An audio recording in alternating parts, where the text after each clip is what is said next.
Hello, welcome back to my channel. আশা করি সবাই ভালো আছেন, আমিও ভালো আছি। গতকালকের তুলনায় আজকে বিটকয়েনের যে ডোমিনেন্স সেটা একটু বেড়ে গেছে। টোটাল মার্কেট ক্যাপের কথা যদি বলি সেই ক্ষেত্রে total market cap almost 3% down, total volume almost 26% down. এবং ইনফ্লোর যে ডাটাটা আছে সেই ডাটাটা যদি লক্ষ্য করি সেক্ষেত্রে আমরা দেখতে পাচ্ছি গতকালকের তুলনায় আজকের কিন্তু ডাটাটা সেটা কিন্তু খুব কম দেখাচ্ছে। এবং টপ এক্সচেঞ্জ এবং তার সাথে সাথে যে বিটকয়েনের যে ভলিউমটা ছিল সেক্ষেত্রে কিন্তু বাইন্যান্স সবার উপরে আছে, তারপর বাইবিট, তারপর ওকেএক্স, তারপর আছে কয়েনবেস, এক্সচেঞ্জ। সো এইভাবে কিন্তু সাজানো আছে। এবং যদি ফিয়ার এবং গ্রিডের যে ইন্ডেক্সটা সেই ইন্ডেক্সটা যদি দেখি সেক্ষেত্রে আমরা দেখতে পাচ্ছি এখন পর্যন্ত মার্কেট এক্সট্রিম লেভেলের গ্রিড পর্যায়ে আছে। এবং 1 ঘন্টার টাইম ফ্রেমে যদি দেখি সেক্ষেত্রে কিন্তু সেলিং প্রেশারটা অবশ্যই আমরা দেখতে পাচ্ছি বেশি।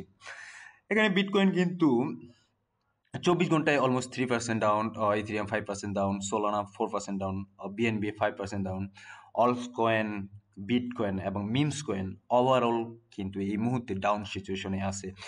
আহ, কিছু কিছু কয়েন যে কয়েনগুলা একটু বেশি পাম্প করছে গতকালকে এবং আজকে, তার মধ্যে কিন্তু একটা কয়েন হচ্ছে এক্সআরপি। এবং এক্সআরপি কেন পাম্প করতেছে এই বিষয়টা নিয়ে আলোচনা করব একটু পরে। তার আগে চলুন দেখে আসি এই জায়গাটাতে। দেখুন যে প্রত্যেকটা অলস কয়েন এবং মিমস কয়েন যেখানে দেখাচ্ছে 24 ঘন্টা 3%, 4%, 7%, 14%, 5%, 10%, মানে ওভারঅল কিন্তু ডাউন চলতেছে 24 ঘন্টায়। এবং বিটকয়েনের ইটিএফ চার্টটা যদি দেখি 14 নভেম্বরের, সেই বিটকয়েনের ইটিএফ চার্টে যেটা আমরা দেখতে পাচ্ছি অলমোস্ট সেলিং প্রেশারটাই বেশি। অলমোস্ট অল কোম্পানি, শুধুমাত্র ব্ল্যাক রক ব্যতীত সব কোম্পানি সেল করার চেষ্টা করছে এবং সেল করছে। এখানে দেখুন যখন একটা মার্কেট উপরের দিকে চলে যায়, একটা পর্যায়ে চলে যায়, এক্সট্রিম লেভেলের উপর পর্যায়ে চলে যায়, সেক্ষেত্রে কিন্তু ওই জায়গাটাতে অনেকে তাদের প্রফিটটা বের করে নেয়। এটা স্বাভাবিক ব্যাপার, প্রফিট বের করে নেবে। এবং যারা মাইনার আছে, বিটকয়েন মাইনার আছে, তারাও কিন্তু তাদের প্রফিট ওই জায়গায় টেকিং করে, কারণ অলমোস্ট এটা $1 লাখ কাছাকাছি চলে যাচ্ছিল। এবং সেক্ষেত্রে কিন্তু মাইনাররা চিন্তা করছে যে আমরা এখান থেকে কিছুটা প্রফিট বের করে নিই। এবং আদার্স ইটিএফ ব্যতীত অন্যান্য যে এক্সচেঞ্জ থেকে কিন্তু ভালোই প্রফিট বের হয়ে গেছে। আমরা সেটা টুইটার হ্যান্ডেলে গেলে আমরা বুঝতে পারি যে কতগুলো প্রফিট বাইন্যান্স থেকে বের হলো, আম, অন্যান্য এক্সচেঞ্জ থেকে বের হলো, সেটা আমরা উপলব্ধি করতে পারি। তো দেখুন এই মুহূর্তে আমি বিটকয়েনের 4 ঘন্টা টাইম ফ্রেমে যদি আসি সেখানে দেখা যায় যে যে লাস্ট যে ক্যান্ডেলটা আছে সেটা কিন্তু রেড ক্যান্ডেল। এবং এই বিটকয়েন যখন তার অল টাইম হাইক সেট করে ফেললো 93,560 ডলার, সেখান থেকে কিন্তু মার্কেট আস্তে আস্তে আস্তে আস্তে নিচের দিকে আসা শুরু করছে। তো এখান থেকে মার্কেট কোন দিকে যাওয়া শুরু করবে, বা এখান থেকে কি আবার উপরের দিকে যাবে নাকি নিচের দিকে আসবে? যদি মার্কেট রিটেস্ট করতে চায়, যদি মার্কেট রিটেস্ট করতে চায় সেক্ষেত্রে আমরা ধারণা করতে পারি সেখান থেকে হয়তো বা 83,000 বা 80,000 যদি রিটেস্ট করে, যদি মার্কেট রিটেস্ট করে সেখানে কিন্তু মার্কেট 83,000 বা 80,000-এর দিকে এই পর্যন্ত আসতে পারে। এই পর্যন্ত আসে মার্কেট আবার উপরের দিকে যাবে।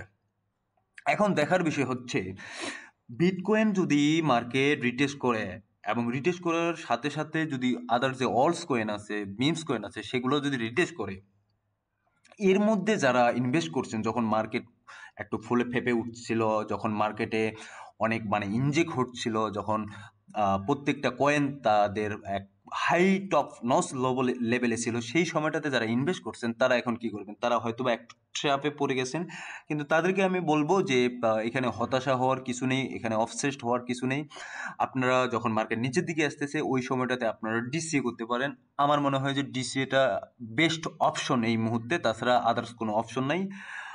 কিন্তু যদি চিন্তা করেন যে ফমো, যে সেলিংটা আছে, যে ভয়ে সেলিংটা করেন, যে যখন দেখতেছেন যে মার্কেট নিচের দিকে আসতেছে ওই সময়টাতে আপনারা সেল করতেছেন, কারণ আপনারা বুঝতে পারতেছেন না যে মার্কেট এখান থেকে উপরের দিকে যাবে না বা নিচের দিকে আসবে। আপনারা শুধুমাত্র ভয়ের কারণে যে এখান থেকে মার্কেট নিচের দিকে যাইতে পারে, এই ভয়ের কারণে আপনারা কিন্তু সেল করেন। সো এটা আমি চাবো, আপনাদের কাছে রিকোয়েস্ট, আপনারা সেল করবেন না, ওই জায়গাটাতে ডিসিএ করুন। আর যারা যখন অল টাইম হাই ক্রিয়েট করে ফেলছিল বিটকয়েন এবং আদার্স যে অলস কয়েন, মিমস কয়েনগুলো তাদের একটা টপ নচ লেভেলে ছিল ওই সময়টাতে, যারা প্রফিট বুক করছেন তাদেরকে অসংখ্য ধন্যবাদ। কারণ এই আমার যে ফর্মুলাটা, এই ফর্মুলাটা কিন্তু আমি বারবার বলি, যখন আপনাদের পোর্টফোলিও এটা প্রফিটে চলে যায় 10%, 20%, 30%, সেই সময়টাতে আপনারা কেন বসে থাকেন মার্কেটের জন্য? কারণ মার্কেট ভলাটিলিটি হবেই, এটা স্বাভাবিক, এবং মার্কেট আপ ডাউন করবে।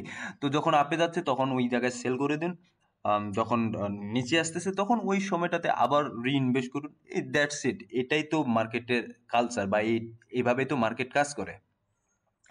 তো এক্সআরপির কথা আমি বলতেছিলাম, এক্সআরপি কেন পাম্প করতেছে সেই ব্যাপারটা বলি। এক্সআরপির কথা কিন্তু এর আগে আমি অনেকবার বলছিলাম যে XRP one of the best একটা কয়েন, এবং আমি শুধু না, অনেকেই এই কথাটা বলতেছে, অনেকেরই এক্সআরপির প্রতি খুবই একটা ভরসা ছিল। কিন্তু এক্সআরপির যে সবচেয়ে বড় বাধা ছিল সেটা হচ্ছে যে গ্যারি গেনসেলার, যে এসইসি চেয়ারম্যান,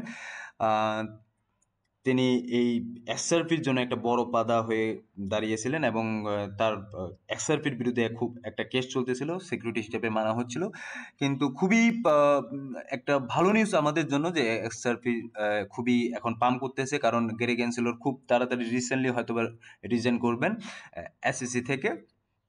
সো দেন এই জন্য কিন্তু এক্সআরপি পাম্প করতেছে। এবং জানেন যে রবিনহুড যে এক্সচেঞ্জ আছে, এক্সআরপি, তারপর এক্সআরপি লঞ্চ করছে আবার নতুন করে, আবার আদার্স যে কয়েন এক্সচেঞ্জগুলো আছে সেই এক্সচেঞ্জগুলো এক্সআরপিতে কাজ করতেছে। সো ওভারঅল যদি এক্সআরপির কথা বলি, আমি গত পরশু দিন হয়তো বা একটা ভিডিও করছি যে খুব রিসেন্ট টাইমে এক্সআরপি তার $1 হিট করবে, এবং আমরা কিন্তু মার্কেটের দিকে যদি তাকাই, এক্সআরপির মার্কেটের দিকে তাকাই, সেক্ষেত্রে আমরা এটাই দেখতে পাচ্ছি। এবং এটা অলমোস্ট 49 সেন্ট বা 50 সেন্ট, যেই জায়গাটাতে মার্কেটটা একেবারে স্টাক হয়েছিল, আমরা ভরসা করছিলাম যে মার্কেট এখান থেকে উপরে উঠবে 1 বছর 2 বছর, এইভাবে মার্কেটটা স্টাক অবস্থায় ছিল। দেন এখন আমরা আমাদের সুফলটা পাচ্ছি। যারা এক্সআরপির প্রতি ভরসা ছিল, এখন কিন্তু অলমোস্ট 78 সেন্ট 80 সেন্টের কাছাকাছি ট্রেড করতেছে এসআরপি। সো এটা বুলিশ। আমি আপনাদেরকে বলতেছি, বারবার বলতেছি যে এটা বুলিশ, এসআরপি যাবেই, $1 হিট করবেই, এটা আপনারা লিখে রাখতে পারেন। এবং আদার যে বিষয়গুলা, কয়েনগুলো যে আছে, অলস কয়েনগুলো আছে, যেই কয়েনসগুলো 10% বা 20% অলরেডি পাম্প করছে, ওই কয়েনগুলো কিন্তু আবার নিচের দিকে আসা শুরু করছে। আপনারা দেখতে পাচ্ছেন, আমি অলরেডি দেখিয়ে ফেলছি আপনাদেরকে। এবং এটা যদি বিটকয়েন যদি রিটেস্ট নেয়, আমি বলছি বিটকয়েন যদি রিটেস্ট নিচ্ছে বা নেয়, তাহলে সেই ক্ষেত্রে আমরা দেখতে পাবো যে অলস কয়েন বা মিমস কয়েন আছে, সেই অলস কয়েন এবং মিমস কয়েনও কিন্তু নিচের দিকে আসবে। সো আমাদের একটু হোপ, একটু প্যাশন ধরে রাখতে হবে। যারা এখন পর্যন্ত ইনভেস্ট করেন নাই, তারা একটু সময় নিন, একটু সময় নিয়ে ইনভেস্ট করুন। আগে দেখুন যে মার্কেট কোন দিকে যাচ্ছে, সেন্টিমেন্টটা দেখুন। নিচের দিকে আসার সম্ভাবনাই এখন সবচেয়ে বেশি, কারণ যেহেতু মার্কেট তার এই মুহূর্তে একটা এক্সট্রিম লেভেলের গ্রিড পর্যায়ে আছে, তো নিচের দিকে আসবে। দেন যখন মার্কেট নিচের দিকে আসা শুরু করবে বা নিচের দিকে একেবারে চলে আসবে, কারেকশন নিয়ে নিবে, তখন আপনারা ইনভেস্ট করুন। দ্যাটস ইট, এটাই ফর্মুলা। আই হোপ আপনারা আমার কথাটা বুঝতে পেরেছেন, এবং আমি চাই যে আপনারা যারা আমার ভিডিও দেখেন বা আমার কথা শুনেন, তারা এই বিষয়গুলো একটু মেনটেন করার চেষ্টা করুন, তাহলে আমার মনে হয় যে খুব ভালো হয়। ধন্যবাদ সবাইকে, ভালো থাকবেন, সুস্থ থাকবেন, দেখা হবে নতুন কোনো ভিডিও নিয়ে আগামী দিনে।